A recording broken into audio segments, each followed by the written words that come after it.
Jalna merchant bank घोटाळा, आणखी तिघे आरोपी जेरबंद. 23 कोटी 33 लाखांच्या फसवणूक प्रकरणात आर्थिक गुन्हे शाखेची कारवाई.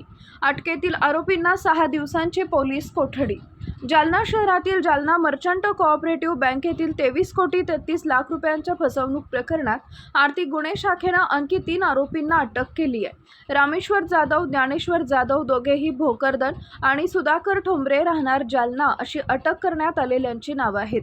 बनावट कागदपत्रांच्या आधारे वेअरहाऊसच्या नावानं 177 बनावट खात्यांद्वारे ही फसवणूक करण्यात आल्याचं तपासात निष्पन्न झालंय.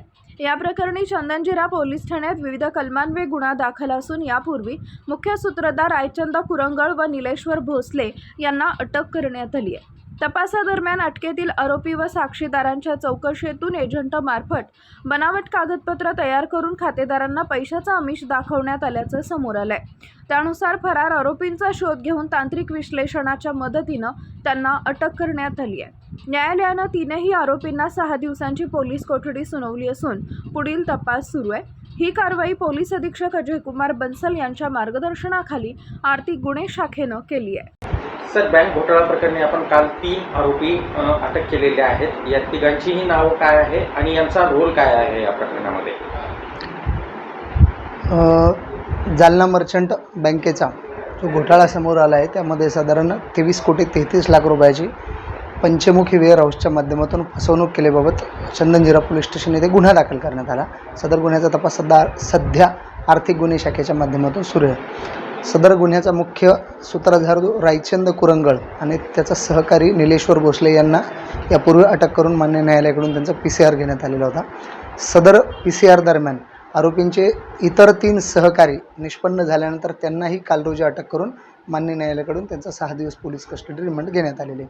सदर गुन्ह्यात आरोपीनामे रामेश्वर विलास जाधव, ज्ञानेश्वर विलास जाधव आणि सुधाकर रावसाहेब ठोंबरे हे सर्व राहणार भोकरदन या 3 लोकांना आपण काल अटक केलेली आहे.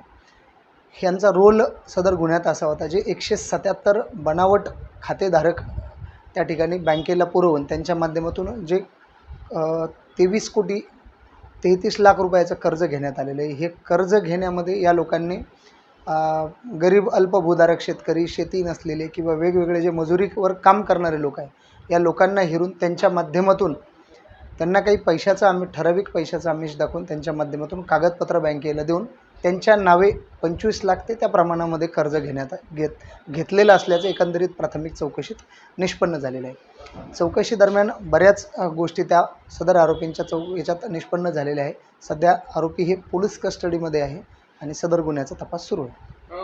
बँकेचे काही अधिकारी यामध्ये सहभागी असल्याचं काही समोर आलं आहे का आणि आपला तपास आता कुठल्या दिशेने सुरू आहे? सदर बँकेच्या संदर्भातला जो आहे एकंदरीत आरोपींच्या चौकशीमधून त्याही गोष्टींचा पुढे उलगडा होणार आहे आणि त्या अनुषंगाने देखील वरिष्ठांच्या मार्गदर्शनाखाली सध्या तपास सुरू आहे.